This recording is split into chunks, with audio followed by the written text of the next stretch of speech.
मोक्ष मार्ग प्रकाशक चौथा अध्याय हमने प्रारंभ किया है। शंकाकार की कल शंका थी कि उसका ये कहना था हमें श्रद्धान करना है, लेकिन हमारे पास केवल ज्ञान है कहा जिससे हम तत्वार्थों का श्रद्धान करें। तत्वार्थों के श्रद्धान की बात कहाँ से आई थी? टोडरमल जी साहब ने कहा था ये मिथ्या दर्शन ही अनादि से दुख का कारण है और अतत्व श्रद्धान ये मिथ्या दर्शन का लक्षण है। तो अतत्व श्रद्धान का अभाव करो। तो उसका ये कहना है वो तो केवल ज्ञानियों की बात है, वे ही अतत्व श्रद्धान का अभाव करे क्योंकि उन्हीं को संपूर्ण पदार्थ यथार्थ भाषित हुए हैं। ये विषय था कल। आ गया हूं मनन, आ गया।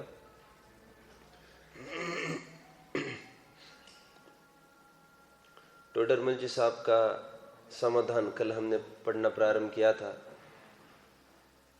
टोडरमल जी साहब ने ज्ञान होने का, ज्ञान होना, न होना तथा अन्यथा होना, इसके कारण अपन ने कर्मों की अपेक्षा से देखे थे। आपको याद हो रहा होगा तो दिया था।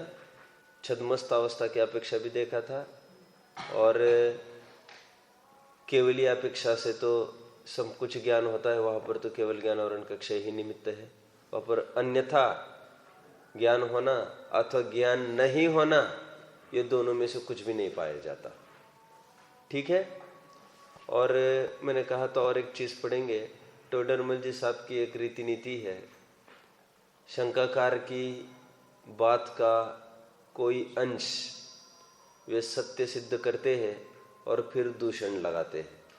तो टोडरमल जी साहब कहेंगे जानेगा तो श्रद्धान करेगा, ये बात तो सत्य है तुम्हारी, इसलिए ज्ञान प्रदान है, लेकिन जानेगा मतलब कोई केवल ज्ञान की बात है, ऐसा तुमने कैसे लगा लिया? ठीक है। मैंने कहा था कल मैं पढ़वाऊंगा, याद आ रहा है? देखिए वो कौन सा लाइन है, कौन सी जिसको अंडरलाइन कराना चाहता हूं मैं अभी? बोलिए आप, वो कौन सी लाइन है जिसको मैं अंडरलाइन कराना चाहता हूं? बोलिए। ज्ञान बिना जाने प्रतीति कैसे आए? यह तो सत्य, यह अंडरलाइन इसको किया जाए। तथा जो प्रतीति होती है सो जानने पर ही होती है। इसके लिए मैंने कल बताया था आपको, कई सारे आधार दिए थे, आपको याद होगा। समय सार की 17वीं 18वीं गाथा, फिर अष्टपौढ़ की भी एक गाथा दी थी। इसलिए अष्टपौढ़ की उस गाथा में लिखा है नाणम नरस सारो, नरों के लिए ज्ञान ही सार है, क्योंकि ज्ञान ही के माध्यम से वस्तु को जानते हैं, तदुपरांत तत्पूर्वक फिर श्रद्धान करते हैं और फिर अनुचरण करते हैं। ठीक है, इतनी बात है सो सत्य है। अभी देखिए आगे बढ़ते हैं हम, ध्यान दीजिएगा। यहां पर कहते हैं लेकिन जिस प्रकार लोक में, उदाहरण देखिए क्या दे रहे हो, जिस प्रकार लोक में जिसका किसी चीज से प्रयोजन नहीं है, वह काम वह अन्यथा करे या नहीं करे, उससे उसका कुछ बिगाड़ सुधार नहीं होता।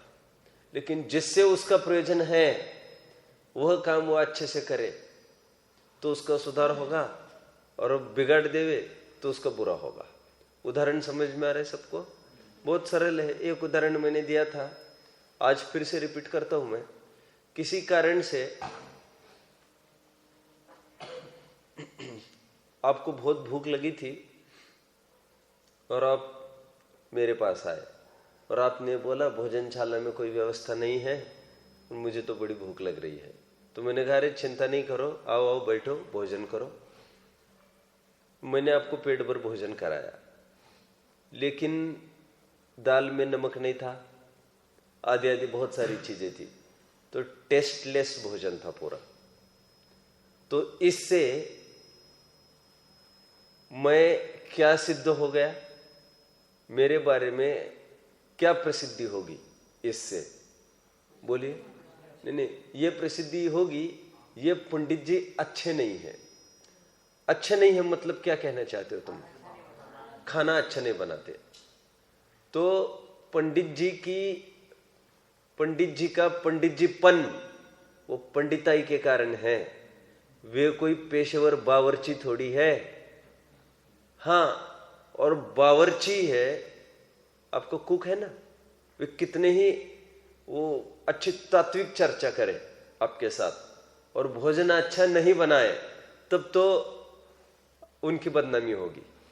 और मैं अन्य क्षेत्र में कैसा भी रहूं, अन्य क्षेत्र में मतलब जैसे मैंने अब भी कहा, ठीक है, अच्छा भोजन नहीं बना पा रहा हूं टेस्टफुल, अथवा जाते जाते एक दिन अक्षत ने मुझे पूछा कि भयंकर सिर दर्द हो रहा है, तो मैंने ये कहा तुम एक काम करना, वो अमुक अमुक 2-3 चीजें ले लो और पीस के उसको खा लो, तुम देख लेना सिर दर्द ठीक हो जाएगा।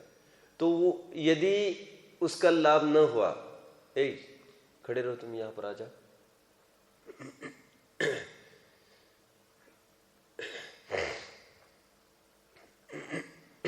आपको स्वयं को ज्ञान होना चाहिए इसका। आपको नींद आ रही हो, आपको खड़े रहना चाहिए। मैंने आपको जो दवा दी वो कार्यकारी नहीं हुई, इससे मैं खराब वैद्य तो सिद्ध हो जाऊंगा, लेकिन मैं कौन सा पेशेवर वैद्य हूं जो मेरी बदनामी होगी? मेरे पास कौन से मरीज आकर एडमिट होने थे जो मेरी बदनामी होगी? हाँ, लेकिन यहां पर मैं अर्थ करने में थोड़ी भी गड़बड़ करूं, जैसे कल अर्थ किया आपने, ज्ञान नहीं हो रहा है उसमें उदय निमित्त है, यदि मैं ऐसा कहता उसमें उदय भविक्षय निमित्त है, तब तो बात एकदम गड़बड़ हो जाती है। आपको रुचती भी नहीं हो, आप समझ रहे हो मेरी बात को? यहां में मैं कोई डिफेक्ट करूं तो मैं अच्छा पंडित नहीं हूं, ये हो सकता है। मतलब हम हमारा काम अच्छा करें, जो हमारा काम नहीं है वो कदाचित बिगड़ भी जाए, उससे फर्क नहीं पड़ने वाला है। आर्थिक व्यवस्था घर की बिगड़ गई, लोग किसको दोष देते हैं? पुरुष को, तुम कमाओ, तुम्हारे अधीन है सब कुछ, अभी तुम्हारी जिम्मेदारी है। और खान पान में यदि पति का स्वास्थ्य बीमार रहता हो तो उनको भोजन संबंधी कुछ चेंज का कहना हो तो वो किसको कहेंगे? वे तुम ऐसा भोजन कैसे भोजन करते हो, सब मैं ये खाता वो खाता, ऐसा नहीं, एक मिनट हम आपके पत्नी से बात करते हैं। फिर भाभी को बुलाया, भाभी को कहा देखो ये भाभी भोजन में अब ये ऐसा किया करो ऐसा किया करो। क्यों भोजन संबंधी भाभी को ही क्यों बुलाया? क्योंकि वो उनका काम है। और आर्थिक व्यवस्था संबंधी भाई को ही क्यों बताया? क्योंकि उसकी जिम्मेदारी उनकी है। आप सब समझते हो मेरी बात को? जिनसे हमारा प्रयोजन है नहीं है वो काम कैसा भी करे, उससे चतुर और पागल नाम नहीं पाता।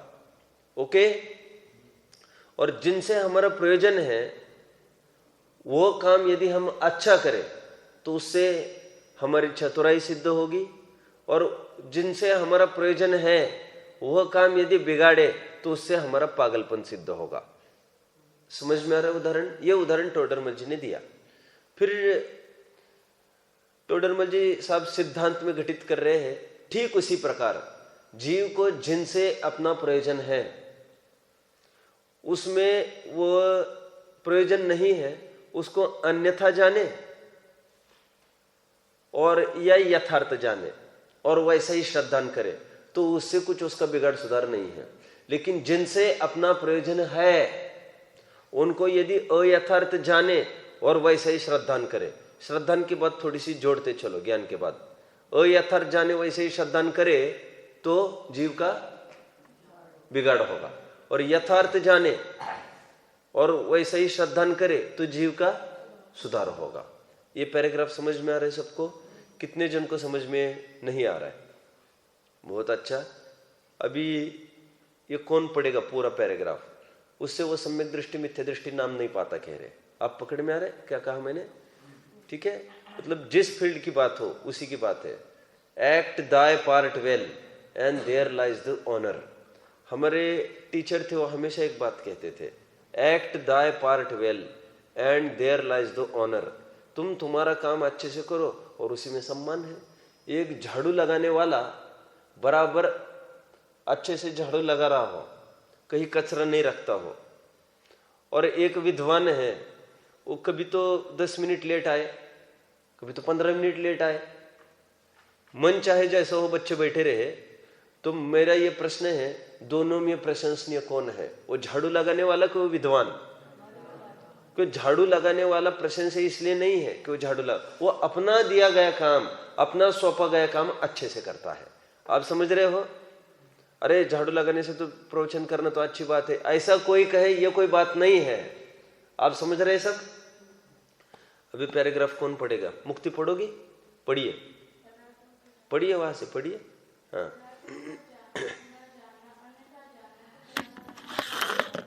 राइट।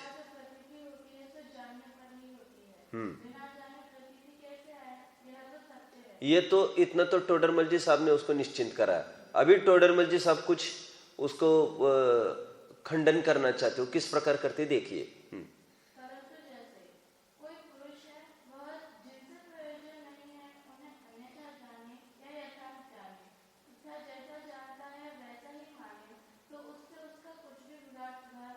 इतना समझ में आ रहा है?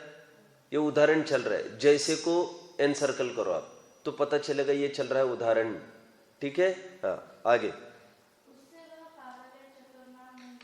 ओके।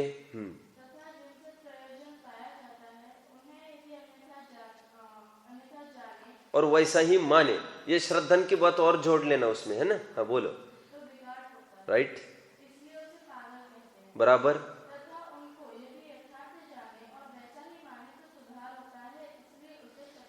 ये समझ में आ रहा है सबको? उसी प्रकार अभी गोला कहाँ चढ़ाओगे? उसी प्रकार। क्यों? अभी सिद्धांत चालू होगा। चतुर के स्थान पर किसको रखेंगे? यहाँ पर सम्यक दृष्टि, और पागल के स्थान पर मिथ्या दृष्टि। ठीक है, ठीक है।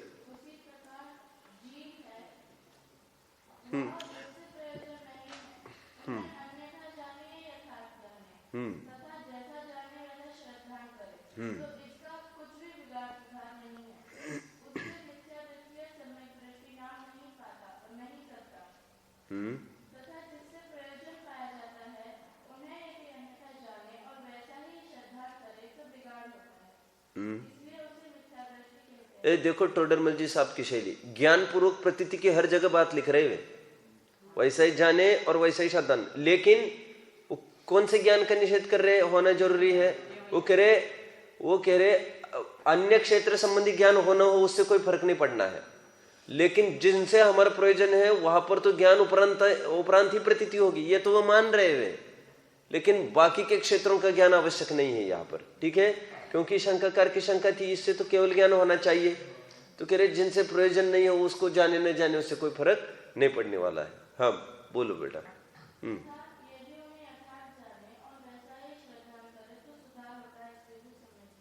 ये पैराग्राफ सबको समझ में आए तो मैं आगे बढ़ूंगा।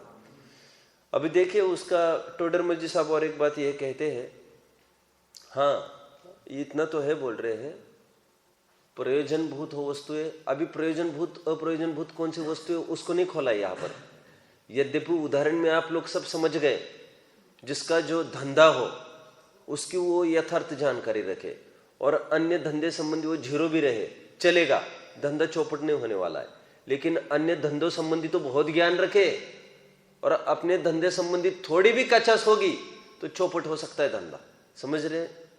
जैक ऑफ ऑल ट्रेड्स, बात को पूरा करिए। आप लोगों का अंग्रेजी भी बहुत कमजोर है, अंग्रेजी भी कमजोर है यहां पर बहुत। Jack of all trades and master of none, कहावत चलती है, नहीं पता आपको भी? अरे रे, आप लोग अवांतर अध्ययन भी नहीं करते कुछ भी। मैं बहुत अध्ययन करता था जब स्कूल में था, तब भी, तब तो धर्म का तो कोई ज्ञान ही नहीं था मेरे को। लेकिन टीचर के भरोसे किसी क्षेत्र में बैठकर ज्ञान की वृद्धि नहीं होती है हमारी, निरंतर अध्ययन करना पड़ता है, और उसके लिए फ्रेंड सर्कल वगैरह ये सब गौण करने पड़ते हैं। हर्षिल, क्या कहा मैंने अभी?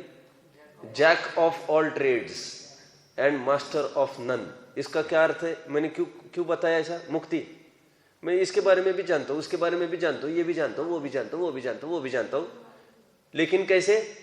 ये थोड़ा थोड़ा, ये थोड़ा थोड़ा, फिर कोई काम तो फिर ये करके दिखाओ। ड्राइविंग, हाँ मैं ड्राइविंग जानता हूँ, तो फिर एक काम करो, चलो दिल्ली को आज। नहीं ऐसे नहीं जानता हूँ, फिर मैं सब मैं ये भी जानता हूँ, नहीं लेकिन ये नहीं। तो कह रहे सब काम जानते हो, आधे अधूरे जानते हो, इससे तो एक ही जानो, अच्छे से जानो। अज्ञानी क्या बन रहा है? जैक ऑफ ऑल ट्रेड्स और मास्टर ऑफ नन। समझ में आ गया? तो कह रहे अनेक अनेक को जानने की आवश्यकता नहीं है, जो प्रयोजनभूत है उसको जानो और उसी का यथार्थ साधन करो। जो अप्रयोजनभूत है उसको यथार्थ जानोगे तब भी काम नहीं होगा, और जो प्रयोजनभूत है उसको भी यथार्थ नहीं जानोगे तब भी काम नहीं होगा। ये समझ में आ रहा है आपको? कितना सिलेबस कितना रहा हमारा? अप्रयोजनभूत तो सिलेबस ही नहीं है, और प्रयोजनभूत में भी यदि अयथार्थ ज्ञान करे तब भी वो काम नहीं आएगा। वो प्रयोजनभूत का भी यथार्थ ज्ञान करे। ये पकड़ में आ रहा है? टोडरमल जी साहब अभी ये कहना चाहते हैं कि प्रयोजनभूत बात हो या अप्रयोजनभूत बात हो, उसका जो ज्ञान होता है ना, उसमें निमित्त तो ज्ञान की हीन अधिकता है, उसमें तो निमित्त ज्ञानावरण ही कर्म का उदय है। हीन ज्ञान हो रहा तो ज्ञानावरण का तीव्र उदय, और ज्यादा ज्ञान हो रहा तो ज्ञानावरण का मंद उदय है। क्षयक्षम ज्यादा है, इसमें तो ज्ञानावरण ही का निमित्त है। और इसमें जितना भी बिगाड़ सुधार होगा ज्ञान का न होने या ज्यादा होने में, इसमें निमित्त तो ज्ञानावरण ही कर्म का रोल है पूरा। ठीक है? लेकिन तुरंत कह रहे हैं, कह रहे हैं जो श्रद्धान करता है जीव, प्रयोजनभूत तत्व में जो विपरीत श्रद्धान करता है उससे जो बिगाड़ सुधार होता है जीव का, विपरीत यथार्थ श्रद्धान करता है, वो बिगाड़ सुधार कुछ ज्यादा ही हटकर है, और उसमें निमित्त ज्ञानावरण कर्म का उदय नहीं, दर्शन मोह का उदय है। कितने जन को समझ में आया? देखिए मैं थोड़ा बताऊं आपको। उसका ये कहना है ज्ञान होना चाहिए। तो टोडरमल जी साहब ने क्या कहा, जितना हमको कम ज्ञान है, ज्यादा ज्ञान है, उतना तो बिगाड़ सुधार है अपना, और उसमें निमित्त ज्ञानावरण कर्म है, उसका निमित्त ज्ञानावरण कर्म है। अभी जो भी होगा, उदय क्षयक्षम जो भी होगा, तो कह रहे उससे तो बिगाड़ सुधार है जीव का। लेकिन जो प्रयोजनभूत तत्व में जो यथार्थ श्रद्धा नहीं कर पाता जीव, उससे जो बिगाड़ सुधार होगा वो कुछ अलग क्वालिटी का बिगाड़ सुधार है। वो पहले के बिगाड़ सुधार जैसा नहीं है। पहला बिगाड़ सुधार है वो निग्लिजिबल है। श्रद्धान में जो बिगाड़ सुधार होगा वो ब्लंडर मिस्टेक है बोल रही है। इसलिए इसमें विपरीत श्रद्धान करता है तो इसमें दर्शन मोहनीय का कर्म बताए निमित्त, यहां पर ज्ञानावरण का निमित्त नहीं बोल रहे। समझ में आ गया? हाँ, उसका ये कहना होगा 6 द्रव्य 7 तत्व है, ये जो प्रयोजनभूत है ना, इसको जानने के लिए तो ज्ञान हो, तो कह रहे हाँ ये जरूरी है, इसमें तो ज्ञानावरण का क्षयक्षम होना चाहिए, हम मानते हैं। इतना भी नहीं होगा क्षयक्षम तो ये तो बिगाड़ ही होगा तुम्हारा, ये तो माना कह रहे। और फिर तुरंत अभी दूषण ये देंगे, लेकिन इतना उघाड़ तो तेरे हुआ है, तो संगी पंचेंद्रिय हुआ है। कोई असंगी ये कहे ज्ञान हो तभी तो श्रद्धान करे, ये तो असंगी बोले तो चलेगा, संगी ऐसा नहीं बोलना चाहिए, क्योंकि संगी को पर्याप्त ज्ञान मिला है। उसका तो यदि बिगाड़ होता है तो उसमें ज्ञानावरण कर्म का उदय निमित्त नहीं होगा, उसमें तो दर्शन मोहनीय का उदय ही निमित्त बनेगा, क्योंकि संगी पंचेंद्रिय हुआ है। प्रयोजनभूत का तत्व निर्णय करने का ज्ञान तुझे हुआ है। उदाहरण देते देखो, कह रहे तुम कहते हो ज्ञान होगा, वैसे ही तो श्रद्धान होगा। क्या कहना है उसका? अब पिता ने जैसा रिश्ता दिखाया, बेटी तो उसी में तो हा भरने की बात है। मैंने कल उदाहरण दिया था नहीं यहीं पर कि अन्य जगह दिया था। जानेगा तो श्रद्धान करेगा, इसमें 2 बातें हैं। तो जानेगा तो श्रद्धान करेगा मतलब 2 साल के बाद 2 साल पिताजी रिश्ता देख रहे थे लड़की के लिए, बहुत अच्छा रिश्ता लाए हैं, लेकिन पिताजी की सफलता कब होगी? जब लड़की एक हाँ करे। लड़की की एक ना पिताजी के 2 साल के मेहनत को पूरा मिट्टी पलीद कर सकती है, और बच्ची की एक हाँ पिता के प्रयासों को सफल बना सकती है। पिता का प्रयास इस प्रसंग में क्या है? ज्ञान। और लड़की का हाना क्या है? श्रद्धा, प्रतीति। जानेगा तो श्रद्धान करेगा, यह बात दूसरी है। क्या बात दूसरी है? श्रद्धान यथार्थ होगा तो भी तो ज्ञान सम्यक कहलाएगा। यदि लड़की ने ना कहा तो पिताजी की 2 साल की मेहनत है ना, दैट विल बी निरर्थक थिंग कहलाएगी। वो कोई प्रयास के रूप में नहीं आएगी। वो तो पिताजी की भी सफलता किसके ऊपर डिपेंड करती है? लड़की के ऊपर किसी मात्रा में। और लड़की की सफलता किस पे डिपेंड करती है? पिताजी की सफलता पर किसी मात्रा में। तो उसका यह कहना है भाई बाप जो जमाई दिखाएगा, लड़की का तो उसी में हाँ भरने की बात है। तो कहना क्या चाहते? जैसा ज्ञान होगा वैसा ही तो श्रद्धान होगा। टोडरमल जी साहब कहते देख ऐसा मत बोल, संगी पंचेंद्रिय तो हुआ है, ज्ञान तो तुझे पूरा हुआ है। तो श्रद्धा में जो विपरीतता है उसमें ज्ञान के कमी की बात नहीं है कुछ भी। समझ में आया? दो उदाहरण खड़े कर रहे, देखो एक द्रव्यलिंगी मुनि है और एक तरफ तुच्छ ज्ञानी जी तिर्यंश। कह रहे तिर्यंश को कुछ नहीं आ रहा है, वो सम्यक दृष्टि है, और द्रव्यलिंग को कितना सारा आ रहा है, फिर भी वो मिथ्या दृष्टि है। निष्कर्ष ज्ञान के अनुसार श्रद्धा होना चाहिए, यह बात झूठी ठहर गई। एक को ज्ञान ज्यादा है और फिर भी मिथ्या दृष्टि है, और एक को ज्ञान कम है फिर भी सम्यक दृष्टि है। अभी टोडरमल जी साहब ने तो इतना ही लिखा, मैं कुछ और बोलूं। देवागम स्तोत्र में और हेतु दिए बहुत सारे। क्या हेतु दिए वहां पर? कह रहे हैं 12वें गुणस्थान तक के मुनियों को कितना ज्ञान होता है?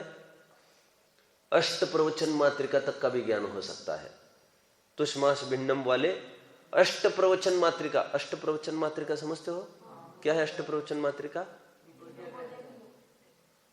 अष्ट प्रवचन मात्रिका मुक्ति। मात्रिका मतलब मां,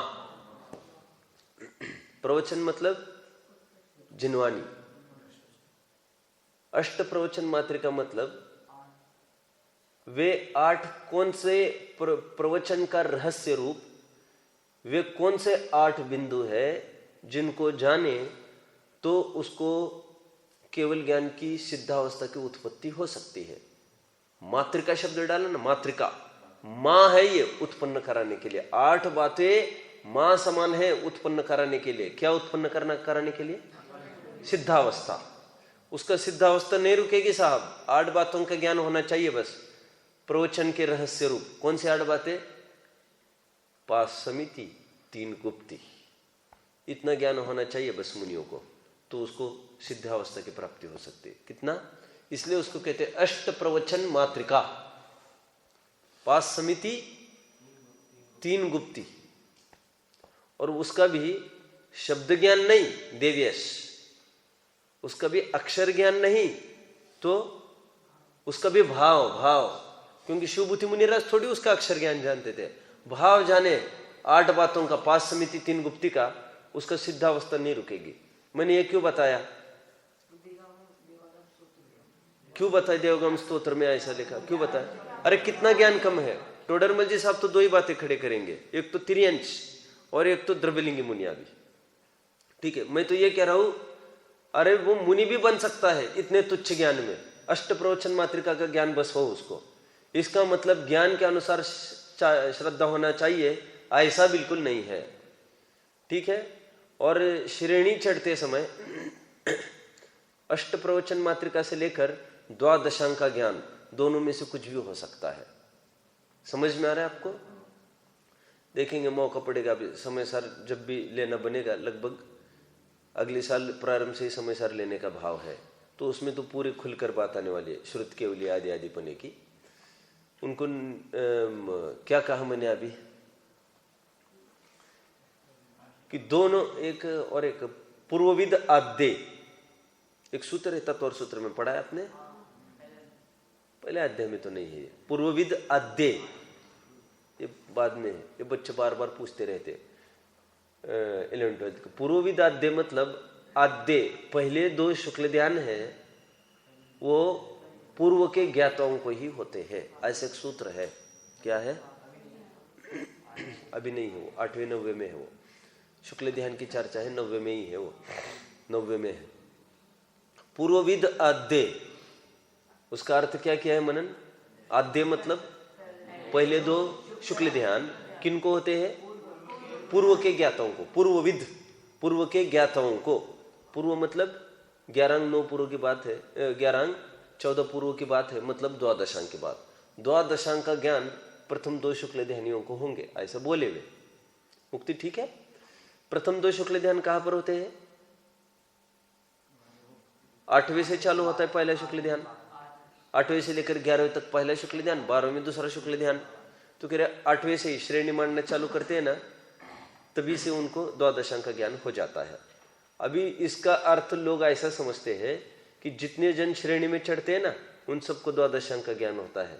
अरे वो उत्कृष्ट क्या अपेक्षा कथन किया है आचार्यों ने, और सामान्य कथन ये है कि वहां पर अष्ट प्रवचन मात्रिका का भी ज्ञान हो सकता है, केवल ज्ञान उत्पन्न होने की पहली पर्याय तक। दीपक समझ रहे हो? बस अभी बचा हुआ कौन पढ़ेगा दोनों पैराग्राफ? मुक्ति पढ़ोगी? हाँ, और अंडरलाइन भी कराना है फिर आपको जहां पर महत्वपूर्ण हो। बोलो।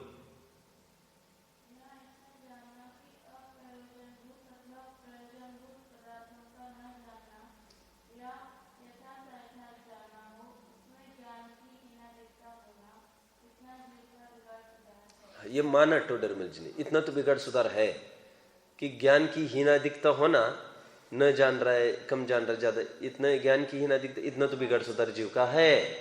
हाँ आगे। राइट, उसका निमित्त ज्ञान आवरण कर्म। हाँ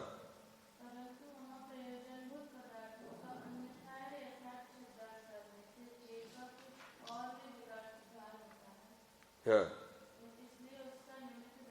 अंडरलाइन कहा करोगे? महत्वपूर्ण सबसे ज्यादा कौन सा शब्द है? ये तुम बोलो, या अर्पित के बगल बैठे वाला, सबसे महत्वपूर्ण शब्द कौन सा है इसमें?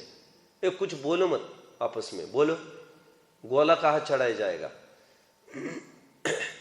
बोलो मत ऐसा कुछ, हाथ ऊपर करो। सबसे इंपॉर्टेंट वर्ड्स कौन से हैं जिसकी तरफ मेरा संकेत था बार बार?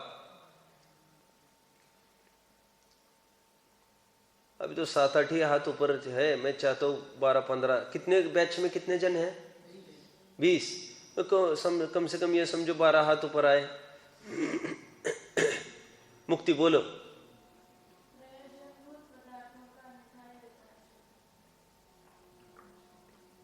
दूसरा कौन? दीपक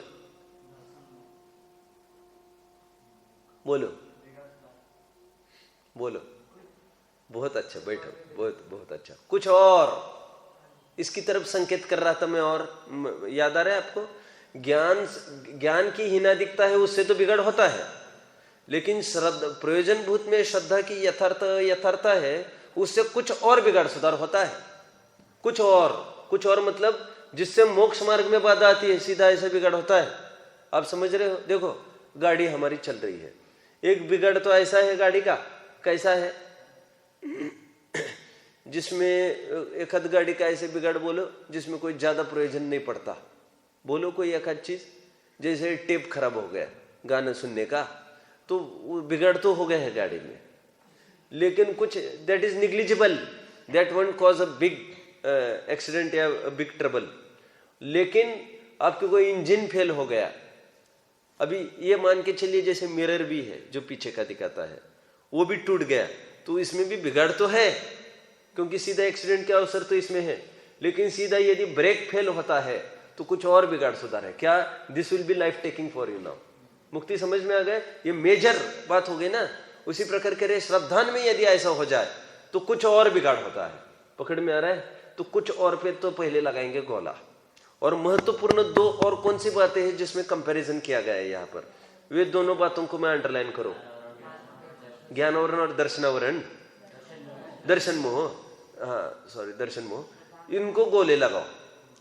और कार्य की तरफ से कौन से दो भिन्न कार्य हैं? बहुत अच्छा, ये देवेश बराबर पकड़ता है बात को। कार्य की तरफ से दो भिन्नता कौन सी है? कर्म कारण की तरफ से, फल की तरफ से क्या बताया? कार्य की तरफ से दो बातें। मुक्ति किसको गोले लगाया अभी अपन ने? ज्ञानावरण और दर्शन मोह। अभी कारण की तरफ से किसको गोले लगाएंगे? जानना और श्रद्धान करने से, इसको भी गोले लगाएंगे। आप समझ रहे हो? मुक्ति थोड़ा यहीं पर बैठ जाते बेटा, आगे आकर चौकी लेकर। चौकी है कि इसके नीचे? हाँ तो चौकी लो ना मुक्ति। नहीं बैठो बैठो, अभी तो बहुत टाइम है, बैठो। आगे बैठा करो थोड़ा। हाँ क्या कहा मैंने, समझ में आ रहा है? क्या नाम है इनका? गुमसुम सा बैठा रहता ही है।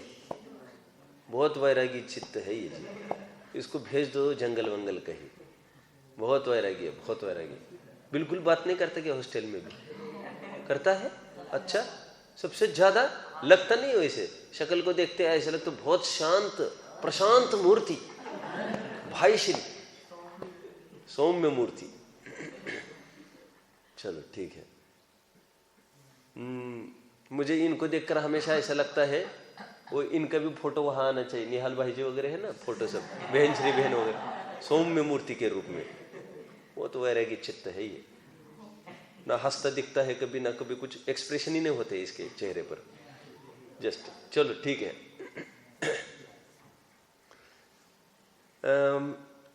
ये पैराग्राफ समझ में आया सबको? टोडरमल जी साहब ने तो सपोर्ट किया है उसको, ये कहकर ज्ञान की ही नादिकता होती तो बिगाड़ सुधार तो होता है, ये बात सत्य है। लेकिन कह रहे प्रयोजन भूत में यदि श्रद्धा में कमी आए तो कुछ और बिगाड़ होता है, और उसमें निमित्त ज्ञानवरण नहीं दर्शन मोही है। ओके, ये सुनिए सुनिए। अभी असंगी जो विपरीत श्रद्धान करता है, उसमें यदि निमित्त कोई ज्ञानवरण बोले तब तो चलेगा। टोडरमल जी साहब ये बोल रहे कि साहब वो जानेगा तभी तो श्रद्धान करेगा, वो जान ही नहीं रहा है, कहां से श्रद्धान करेगा। इसको तो बर्दाश्त करने को तैयार है टोडरमल जी। ठीक है, अभी नीचे का पैराग्राफ कौन पढ़ेगा? समय पढ़ोगे? पढ़ो भाई पढ़ो। बस वो किसके माथे मरना चाहता है फिर से? वो तो ज्ञान के ही माथे मरना चाहता है सब कुछ। जाने मतलब वो कहना चाहते भाई वो हम तो जानते ही नहीं कुछ, वो ये कहना चाहता है। वो पहले तो ये कह रहा है जाने का तो श्रद्धान करेगा, और फिर दूसरा कौन सा हथियार उठाता है ये, और हम जानते तो कुछ ही नहीं है, हमको क्यों सम्यक्त को उपदेश देते हो? बस बोलो बोलो मनन। अगर अष्टप्रवचन मात्रिका को भी ज्ञान हो तो केवल ज्ञान प्राप्त करता है, तो फिर असंगी को भी तो अष्टप्रवचन मात्रिका का नहीं होता भैया, कैसे बात कर रहे हो तुम? कैसे होगा असंगी को ज्ञान है? भावपरक ज्ञान, समिति गुप्तिका, शाब्दिक नहीं। भावपरक मतलब समझ में आ रहा है? उसका इसेंस कि नहीं मुनिया ऐसा नहीं चल सकेगा। उसका अंदर में परिणाम इतने दयामय हो गए, विरक्ति से युक्त, और साथ साथ जो अस्थिरता उसकी इतनी दयामय, वो पैर रखने का भाव नहीं हो रहा है उसका। नहीं रखेंगे पैर, घास नहीं रखेंगे पैर, थोड़ा अंधेरा जैसा सूर्यास्त के पहले ही नहीं रखेंगे अभी पैर, जीवों का संचार हो रहा होगा, ये वैसे ही चलने का भाव नहीं बन रहा है। उसको कुछ नहीं पता अभी ज्यादा, इसको ये समिति कहते आदि आदि। लेकिन इस भाव से यदि कोई युक्त हो गया, भोजन ने अपने को बहुत ज्यादा आग्रह करेंगे तो ही भोजन करेंगे। उसको इसको ये पता नहीं है कि 32 दोष कौन कौन से, 32 अंतराय कौन सी है, 46 दोष कौन से है, कुछ नहीं बता सकता ये। और ना इसको ऐसा समिति कहते, ये भी पता नहीं। लेकिन बस वो भक्ति की कमी लग रही है हमको, बस हम नहीं करेंगे भोजन, बस ऊपर ऊपर से जान लेते हो। आप समझ रहे हैं? ये मनन समझ रहे हो कि ना? सुनिए सुनिए, देखो अष्ट प्रवचन मात्रिका का भाव पर ज्ञान असंगी को कैसे होगा भैया? हो ही नहीं सकता असंगी का ज्ञान। ए दीपक समझ में? देखो एक लड़की है, उदाहरण दिया था अभी, कोई पढ़ी लिखी नहीं है वैसे लड़की, अंगूठा छाप, काला अक्षर भेस बराबर है, गांव की है, अनपढ़ गवार, और कोई एकदम साहब आए बंठन के वहां पर, और वो उसकी तरफ देखे, जो भी हो कुछ भी हो, तो फिर वो लड़की दौड़ती घर पर आए और पापा उसको कहे जाओ ना बेटा, जाओ जाओ, उनको ये दो वो दो, पानी दो। नहीं नहीं मुझे नहीं जाना उनके सामने, मुझे नहीं जाना। क्यों, क्या कुछ बात हुई क्या? बात हुई क्या? नहीं नहीं नहीं, वो खराब आदमी है। क्यों, कुछ बोले क्या? नहीं बोले कुछ नहीं है वे अभी, लेकिन उसकी निगाहों से ही, उसकी दृष्टि से ही उसकी नीयत खराबी है, जान ली है उसने। कौन सी स्कूल पढ़ी लिखी है वो, उसने कौन सी पर्सनैलिटी डेवलपमेंट्स पढ़ी है, कौन सी शील की मर्यादा पढ़ी है, उसके लिए पढ़ना नहीं पड़ता, वो आंखों से उसने जान लिया। ये बच्चा माँ की भाषा जानता है, वो कौन सी शब्द ज्ञान होता है उसको, मम्मी का नाम फला है, वो जानता है कुछ ऐसा? कुछ जानता है? लेकिन फिर भी ये माँ है, ये मातृत्व की पूंजी है, ये प्रेम और ममता का सागर है, ये तो सब जानता है। भय लगे तो झट मम्मी की तरफ आने लगता है, वो झट मम्मी की याद करता है वो। ठीक है, नीचे देखो, पढ़िए भाई। इसलिए ज्ञानावरण के अनुसार श्रद्धान भाषित होता है। हाँ, यहाँ दर्शन मुख का विशेष निमित्त कैसे भाषित होता है? हाँ, समाधान, प्रयोजन बुद्धिवादी सत्यों का श्रद्धान करने योग्य ज्ञानावरण योग्य हुआ है। राइट। परंतु रबलिंगी मुनि 11 अंग सब पढ़ते हैं, द्रव्य के देव अवधि ज्ञान आदि युक्त हैं। उनके 11 वर्ण का क्षयक्षम बहुत होने पर भी प्रयोजनभूत जीवादि श्रद्धा नहीं होता, और शरीर साधक को 11 वर्ण का क्षयक्षम पूरा होने पर भी प्रयोजनभूत जीवादि का श्रद्धा होता है। जाना जाता है कि 11 वर्ण के जीवन का श्रद्धा नहीं होता है। एक अन्य कर्म है और वह दर्शक है। उसके उदर से जीव के मिथ्या दर्शन होता है, तब प्रयोजनभूत जीवादि का श्रद्धा अन्य का सुधार करता है। हो गया? समझ में आ रहा है सबको? इसमें कुछ प्रश्न होगा तो आप पूछ सकते हैं। तो किसी को कुछ प्रश्न?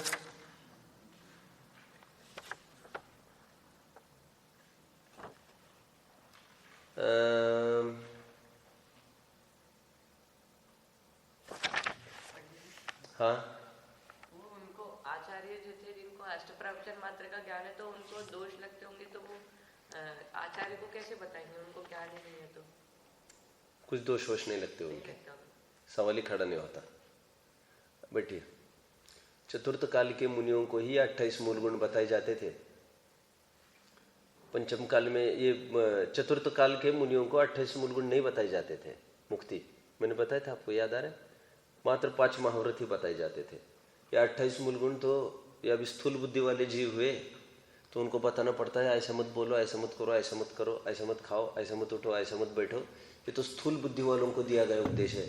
हमने अपरिग्रह कहा, उसमें नग्नता शामिल समझ लेना चाहिए थी आपको। क्या कहा? लेकिन स्थूल बुद्धि वाला ऐसे समझते हैं अपरिग्रह महाव्रत लिया है मतलब बीवी बच्चे नहीं रखना, कपड़े आदि नहीं रखना, ये बात उनको नहीं ख्याल में आ सकती। स्थूल बुद्धि हो उनको श्वेतंबर कर रखने लग गए ना कपड़े, अपरिग्रह महाव्रत भी कहते हैं और कपड़े भी रखते हैं 14 उपकरण, कहते ये थोड़ी परिग्रह है, तो उनको नग्नता भी दिखानी पड़ेगी। कितने जन समझ रहे हैं बात को? वैसे अपरिग्रह व्रत में शामिल था कि नहीं? अभी लगाओ, सभी मूल गुण इसमें शामिल हो जाएंगे आकर। किसमें? अभी केशलोच किस में शामिल होगा बताओ? ये ब्रह्मचर्य महाव्रत में शामिल होगा अथवा अहिंसा महाव्रत में शामिल होगा। अहिंसा महाव्रत में हमने कहा त्रस हिंसा का त्याग नहीं करेगा, त्रस स्थावर का हिंसा का त्याग होता है उसको। त्रस स्थावर हिंसा नहीं करेगा। तो जब हमने ऐसा कहा बाल में जीव की उत्पत्ति हो सकती है, उसको पता है 4 महीने के बाद, और ये जल्दी जल्दी करता चलेगा 2, 3, 4 महीने ऐसा कहा है ना, 2 महीने के पहले ही करेगा तो उसका ब्रह्मचर्य खंडित हो जाएगा। क्यों इतने जल्दी जल्दी क्यों कर रहे हो तुम केशलोच? सुंदरता चाहते हो, ब्रह्मचर्य में दूषण है। समझ में आ गया?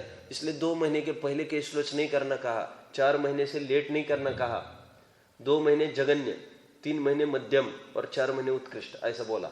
अभी ये समझने वालों को इशारा काफी होता है। जिसको ब्रह्मचर्य से रहना कहा है उसको ये गर्वित बात है कि बाल ये श्रृंगार का प्रतीक है, इसलिए ब्रह्मचारी होते हैं ना, सबसे पहले सिर मुंडाना जरूरी है। और आजकल ब्रह्मचारी बहनें भी है, सिर थोड़ी मुंडाती है, वो बड़े बड़े बाल रख देती है। आपने देखा होगा, ब्रह्मचारी बहन कहलाती है और बड़े बड़े बाल छोटी वोटी पहनकर एकदम बड़े बड़े, ऐसा नहीं चलता है। उनको सिर मुंडाना जरूरी है, उनको बाल रखेगा नहीं चलेगा, क्योंकि दूषण आता है ब्रह्मचर्य में। क्यों? श्रृंगार का प्रतीक है ये बाल। फिर रोज कंघी करो, तेल करो, आ गया ना झमेला उसके पीछे। आप समझ रहे हो अच्छे से? तो केशलोचा ऐसा कहा लिखा 7 शेष गुण में, केशलोचा ऐसा कहा है। कोई बोलेगा 5 महाव्रत में कहा है, तुम देखो ना इसमें, आप समझ गए?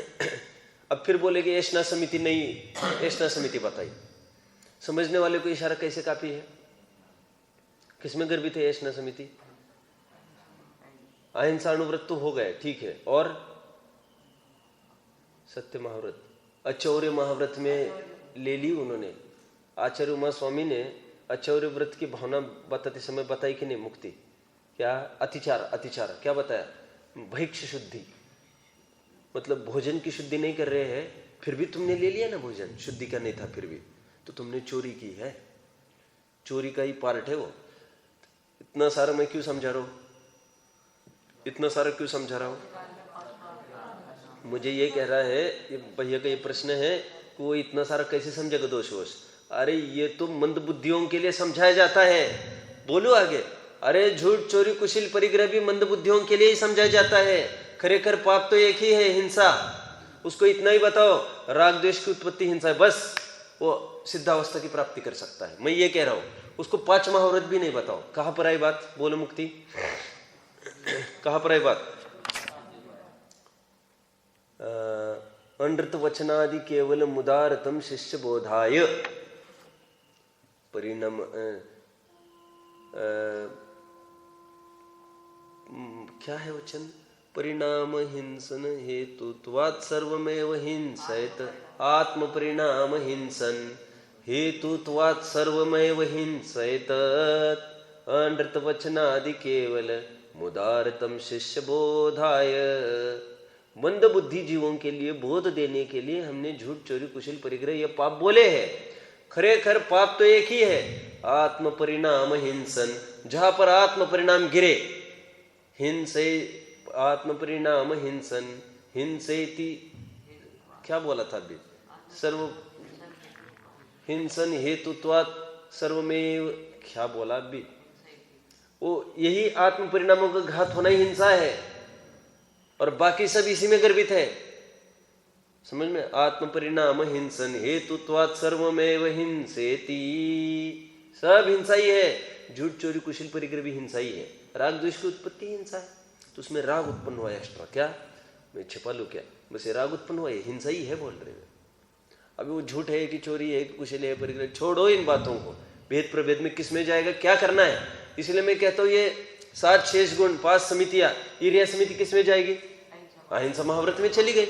आप मेहनत करो इसमें, और 23 गुणों को, 23 शील गुणों को, शील व्रतों को ये 5 व्रतों में घटित करने का प्रयास करो, और फिर इन 5 को भी इन अहिंसा महाव्रत में लाने का प्रयास करो। आप समझ गए? ठीक है, मुक्ति पकड़ में आया? किसके लिए सिद्धि चल रही है? ज्ञान ज्यादा होना जरूरी नहीं है, सिद्धावस्था की भी प्राप्ति कर सकता है। ये समझ रहे हो सब? अभी यहां पर आइए थोड़ा,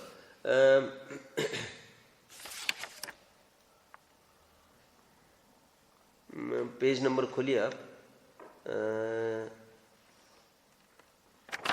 आशुवादिक का स्वरूप भाषित में हो तो मोक्ष मार्ग जाने बिना। अब ये इसमें द्रव्यलिंगी की भी बात थी, कही मैं कहा है ये प्रकरण ढूंढना पड़ेगा। चलो छोड़िए, आइए अपने प्रकरण में। ये हो गया। अभी बात ये है प्रयोजन भूत अप्रयोजन भूत तत्व कौन कौन से हैं। ठीक है, प्रयोजन भूत अप्रयोजन भूत तत्व 78 पेज खोलिए सब। अभी टोडर मस्जिद साहब ये कह रहे हैं परिभाषा दी है, आप में से को बताएगा कोई परिभाषा प्रयोजन भूत तत्व अप्रयोजन भूत तत्व की? जिन तत्वों को यथार्थ जानने से ही हमें सुख की प्राप्ति हो सकती है, और जिनको नहीं जानने से सुख की प्राप्ति हो ही नहीं सकती, वे प्रयोजन भूत तत्व है। दो तरफी व्याप्ति बिठानी है आपको, अन्वय भी और व्यतिरिक्त भी। पकड़ में आ गए? क्या कहा? ऐसा नहीं कि वो उसको जाने तो कल्याण होगा, और वैसे नहीं जाने तो भी हो सकता है, लेकिन इसको ऐसा नहीं, जाने तो होगा ही होगा और नहीं जाने तो होगा ही नहीं। जाने तो ऑप्शनल होगा और नहीं जाने तो ऑप्शनल होगा, ऐसा नहीं है। ये पकड़ में आया? क्या कहा? नियामक है ये प्रयोजन भूत तत्व। ये परिभाषा बताएंगे, और फिर प्रयोजन भूत तत्व कितने हैं और क्यों, उसकी चर्चा चलेगी। मैं इसके साथ आपको अंडरलाइन कराते चलूंगा। 90वें अध्याय का प्रकरण है कुछ, मैं कल आपको पूछूंगा वो कौन सा प्रकरण है जिसके साथ हमको टैली करते चलना है अभी। ठीक है, ऊपर का एक पैराग्राफ पढ़ ले। पढ़िए भाई, क्या नाम है आपका? हाँ पढ़ो पढ़ो। यहाँ कोई पूछे कि प्रयोजनभूत और अप्रयोजनभूत पदार्थ कौन है? हाँ। समाधान, इस जीव को प्रयोजन तो एक यही है कि दुख ना हो और सुख हो।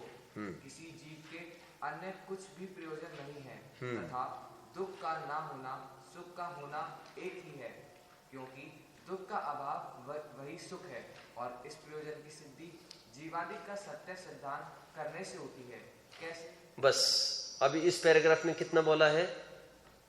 प्रयोजन जीव का उसने पूछा है प्रयोजन भूत अप्रयोजन भूत पदार्थ कौन से हैं। टोडरमल जी ने सबसे पहले क्या परिभाषा बताई? जीव को प्रयोजन सुखी होना है और दुख न होना है, और दुख न होना ही सुखी होना है कह रहे। एक सिक्के के ही दो पहलू है, अंधकार का वो ही उजाले का उत्पाद है, कोई दो अलग चीजें थोड़ी है। तो और इस प्रयोजन की सिद्धि जीव को कैसे होगी? जीव आदि 7 तत्वों को जानने से होगी। आप समझ में आ रहा है आपको क्या कहा? देखिए मैं थोड़ी सी एक बात बताता हूँ, फिर बस करते हैं। उसको प्रश्न इसलिए उत्पन्न हुआ, ये संपूर्ण इतनी चीजें हैं, हम किसको जाने? तो वो प्रयोजन भूत तत्व में आएगा, क्योंकि 7 तत्वों में भी आप क्या बोल रहे हो? जीव, अजीव, आश्रवन, समूह, निर्जर, मोक्ष। इसमें से कौन सी वस्तु छूटती है विश्व की? कोई छूटी है क्या? फिर वही आकर धमकने वाला है वो कि आपने जीव, अजीव, आश्रवन, समूह, निर्जर, मोक्ष 7 तत्वों को सावधान करने के लिए कहा। अजीव में क्या नहीं आता? संपूर्ण विश्व तो आ गया, फिर घूम फिर कर आप वही बात कहने लग गए, सब कुछ जानना पड़ेगा। कितने जन को समझ में आ रहा है जो मुझे कहना है? अभी आप कह रहे थे ज्यादा जानने की आवश्यकता नहीं, तुसंग पंचेंद्रिय, और अभी क्या बोलने वाले 7 तत्व में? अजीव में पूरे द्वीप समुद्र खड़े करेंगे आप, देखते ही देखते पूर्ण विश्व 7 तत्व में गर्भित कर लेंगे, और फिर बोलेंगे, फिर वो यही कहने लग जाएगा हमें तो उतना ज्ञान नहीं है। तो टोडरमल जी साहब कह रहे उसको पर्टिकुलर पद्धति से जानना है, 6 द्रव्यों को भी पर्टिकुलर पद्धति से, वो पद्धति हम तुमको बताएंगे, और वो उस पर्टिकुलर पद्धति से जानेगा तो जीव का प्रयोजन निकल आएगा, कह रहे वो सुखी हो जाएगा। शेष चर्चा देखेंगे कल। ओम नमः।